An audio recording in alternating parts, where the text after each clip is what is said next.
10-year-old cars don't normally get me out of bed at the crack of dawn. 10-year-old cars don't normally find their way to the top of my recommendation lists. But the Polo is no ordinary 10-year-old car. It's no ordinary 10-year-old car.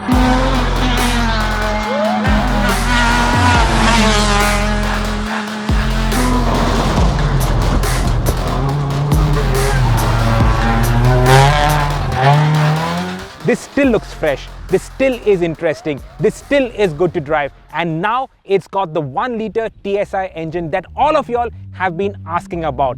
How does that engine perform? Let's dive right into it.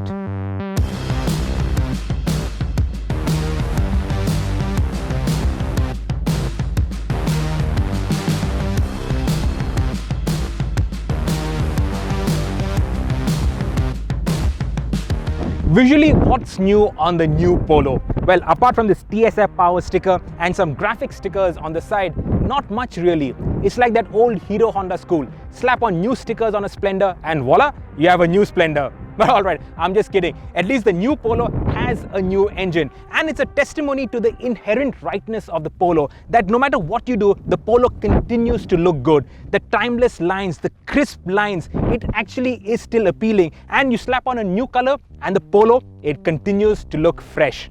Now, before we get to the driving, I must tell you to subscribe to this channel and hit the bell icon because we have many interesting videos coming, including the next VW with the TSI engine, the T-Roc with the 1.5 TSI Evo engine. That's something I'm looking forward to driving. But now, let's focus on the Polo.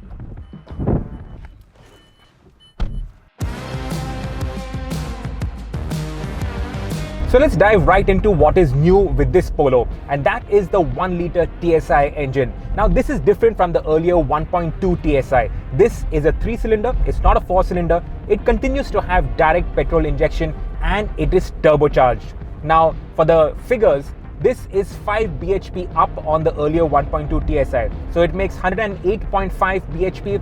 Here, the engine, it feels more sporty, it feels more sprightly, and it definitely is more enthusiastic. This 1 litre TSI engine, it gives the Polo a 0 to 100 time of just under 10 seconds, which is almost a second quicker than the 1.2 TSI with the DSG gearbox. And in terms of fuel efficiency, the claimed efficiency figures is 1 kmpl more than the earlier 1.2 with the DSG gearbox. So you get more power and you get better fuel efficiency. And remember, you get all this in a heavy car. The Polo, it actually weighs 190 kilos more than a Swift, for instance, to take just a reference benchmark. So this is a heavy car, but it does move. It really does move.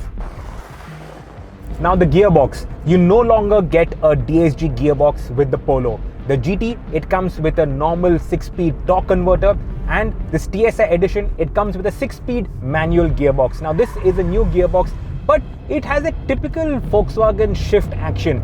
It's not as slick or quick shifting like a Swift gearbox, like any Japanese gearbox for that matter, but it's not difficult to use. It's actually a nice gearbox to row through.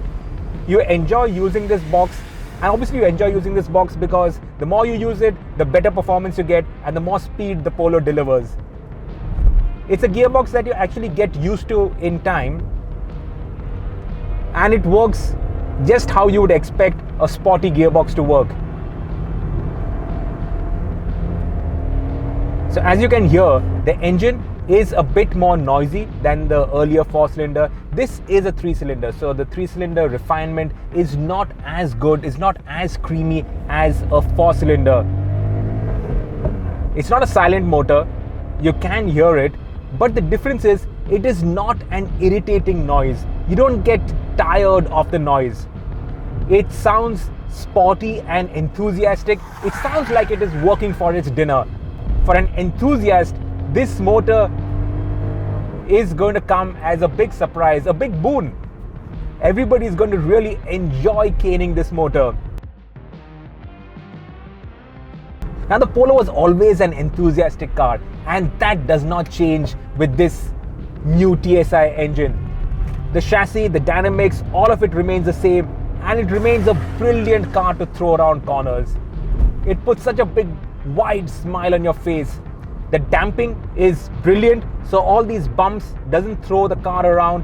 It takes the bumps in its stride and it grips around corners. It grips tenaciously, bites very well. It's got a good front end. Of course, there's not much feel from the electric power assist, but that doesn't matter because you can really push the car, throw it around corners, and it delivers. It delivers grip and it delivers smiles on your face.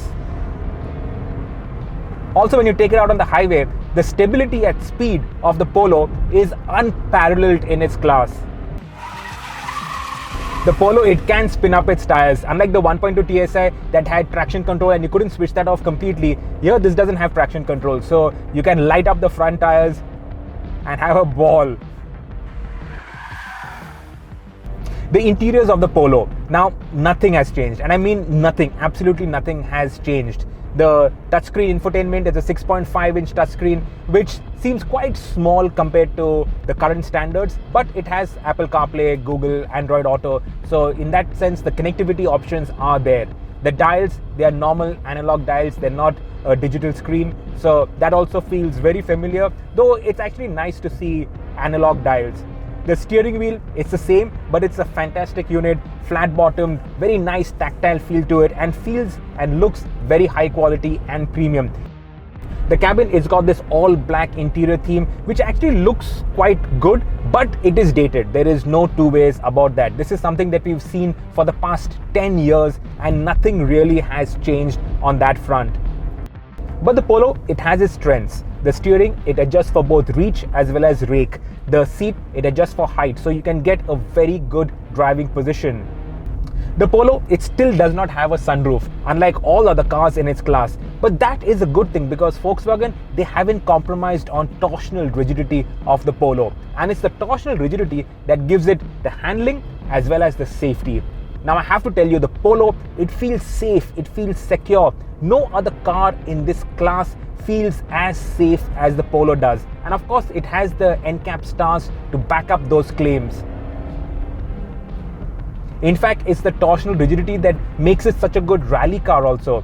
Many years ago, when we first started rallying the Polo, we didn't even have to fit a strut brace because the body was so torsionally rigid that that was enough. You didn't have to strengthen the strut braces. And now this 1 litre TSI engine, that is going to go into motorsport and is going to make the Polo an even nicer, even faster rally car, replacing all those 1.6 naturally aspirated cars that we used to run some time back.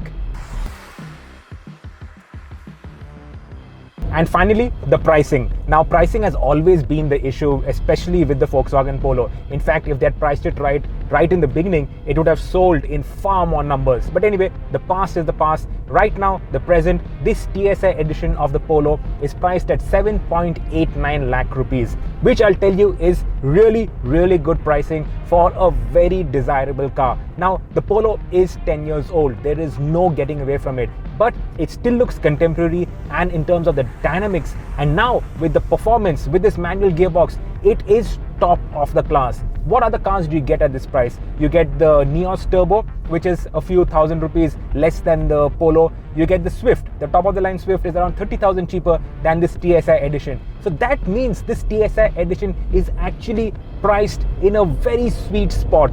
You get performance, you get efficiency, you get great dynamics, you get a car that really looks good, you get a complete package. I can't believe I'm singing praises of a 10-year-old car, but that is the truth. The Polo would still be my pick in this segment.